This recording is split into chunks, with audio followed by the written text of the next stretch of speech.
Esprit de Dieu règne, règne, règne. Dans ma vie, Esprit règne, règne, règne. Esprit de Dieu règne, règne, règne. Dans ma vie, Esprit règne, règne, règne. Shokaraba Santa Kabaere, Shearama Soma Makashea, Yaraba Santa Kababa Shea. Merci Saint-Esprit de régner. Merci Esprit de Dieu Tout-Puissant. Tu es merveilleux, tu es glorieux. Seigneur, je te loue ce matin, je te glorifie. Merci Papa de gloire de venir encore ce matin nous purifier et nous sanctifier. Donne-nous Papa de gloire un cœur pur, un cœur qui te ressemble Père éternel. Enlève en nous tout esprit d'hypocrisie. Enlève en nous Seigneur tout esprit mensonger. Enlève en nous Papa de gloire tout ce qui ne vient pas de toi. Donne-nous, Papa de gloire, à te ressembler chaque jour, à chaque instant. Dans le nom puissant de Jésus, j'ai prié. Amen. L'hypocrisie religieuse. C'est de quoi nous allons parler ce matin, bien-aimés. Que le Seigneur vous bénisse, frères et sœurs. Aujourd'hui, le Seigneur m'a mis à cœur d'abord un sujet sérieux, profond, mais nécessaire. L'hypocrisie religieuse, ce n'est pas un sujet facile, mais pourtant, c'est un sujet vital, car il touche au cœur même de notre relation avec Dieu. Jésus n'a jamais été aussi dur dans ses paroles que lorsqu'il s'adressait aux religieux hypocrites, aux pécheurs repentants, ni aux faibles, ni aux ignorants, mais à ceux qui avaient l'apparence de la piété, sans en avoir la vérité intérieure. Premièrement, bien-aimés, une religion de façade. Écoutez ce que Jésus déclare dans Matthieu, chapitre 23, le verset 27 à 28.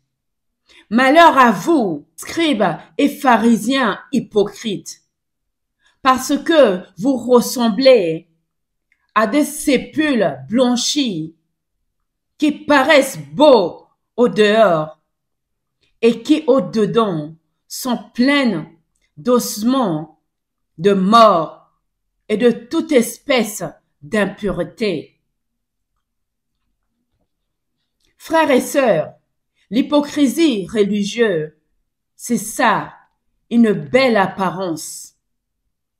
Mais un cœur vide, c'est lorsqu'on maîtrise le geste de la foi, le langage de l'Église, les chants, les prières, mais que notre cœur est éloigné de Dieu. On sait comment prier en public, comment lever les mains, comment dire gloire à Dieu.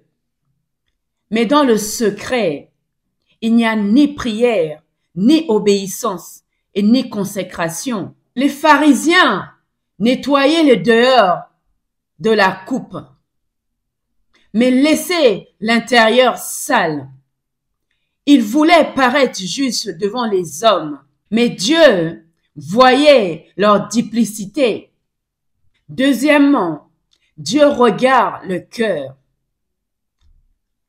Le prophète Ésaïe, bien avant Jésus, avait déjà reçu cette parole du Seigneur.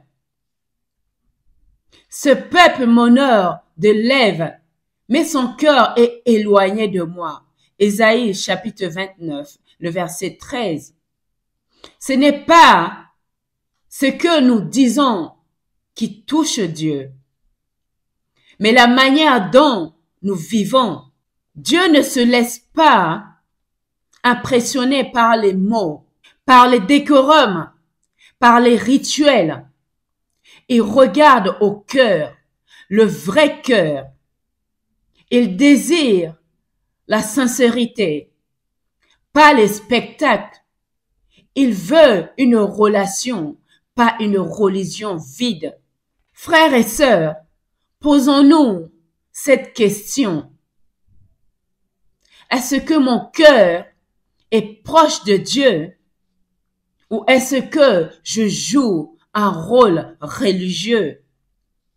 Troisièmement, un appel à l'authenticité. Jésus ne nous condamne pas pour nos faiblesses, mais il nous appelle à la vérité. Il dit dans Matthieu chapitre 23, le verset 26, « Nettoie premièrement l'intérieur de la coupe. » Dieu veut que nous commencions par un travail intérieur.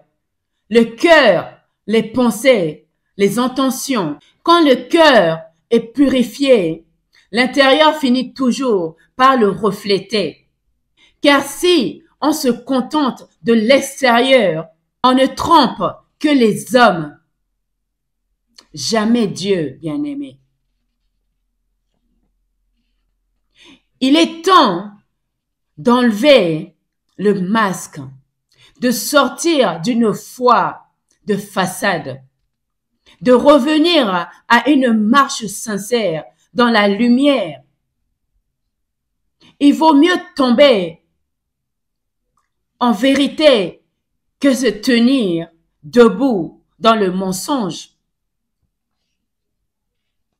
Pour terminer, bien-aimé, l'hypocrisie religieuse tue la vie spirituelle. Elle empêche la véritable transformation. Elle ferme le porte à la grâce. Elle nourrit l'orgueil et empêche la repentance. Mais aujourd'hui, le Seigneur nous tend la main et nous dit, reviens à moi de tout ton cœur. Sois vrai, sois entier, sois humble. Je te purifierai et je te restaurerai.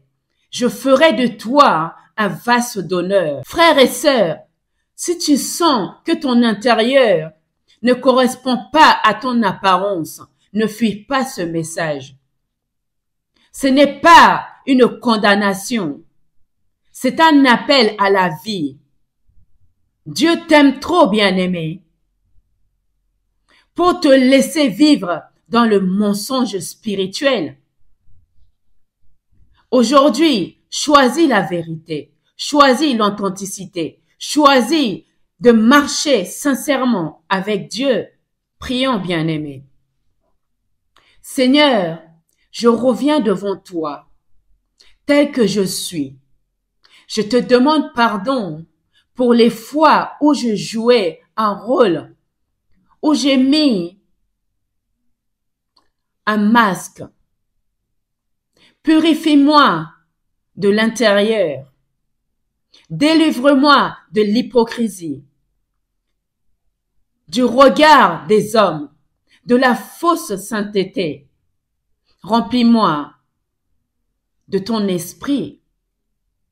Donne-moi un cœur vrai, un cœur humble, un cœur attaché à toi. Je veux marcher dans la lumière, dans la vérité et dans la sincérité. Au nom puissant de Jésus. Amen. Soyez bénis infiniment, bien-aimés. Je prie que le Saint-Esprit vienne en aide à ceux qui ont besoin et que toute personne qui écoute ce message ne la fuit pas. Mais si ce message touche ton cœur et t'appelle à la repentance, repens-toi. Si ce message touche ton cœur et te montre quelque chose qui ne va pas, et te montre que tu marches que par l'apparence et non pas par la vérité de Dieu. Reviens, demande à Dieu de te transformer de l'intérieur vers l'extérieur. Parce que si ton cœur est pur, bien-aimé, ton apparence va le refléter. Je te loue, Seigneur, pour ta parole. Je te loue, Papa de gloire, parce que tu es là et tu appelles chaque jour à tes enfants à venir à toi. Tu nous appelles, Seigneur mon Dieu, à nous purifier, nous sanctifier. Tu nous appelles à marcher dans la sainteté. Parce que tu nous aimes tant, Papa, et que tu ne veux pas nous laisser nous perdre dans les mensonges, dans un masque de l'apparence. Mais tu veux qu'on soit purs et que nos cœurs puissent te ressembler, que nos vies puissent te refléter, que toute la gloire te revienne à toi seul, Père. Dans le nom puissant de Jésus, j'ai prié. Merci, bien-aimé, de m'avoir écouté. Merci d'aimer et partager ce message. Abonnez-vous si ce n'est pas encore fait. Et à très vite.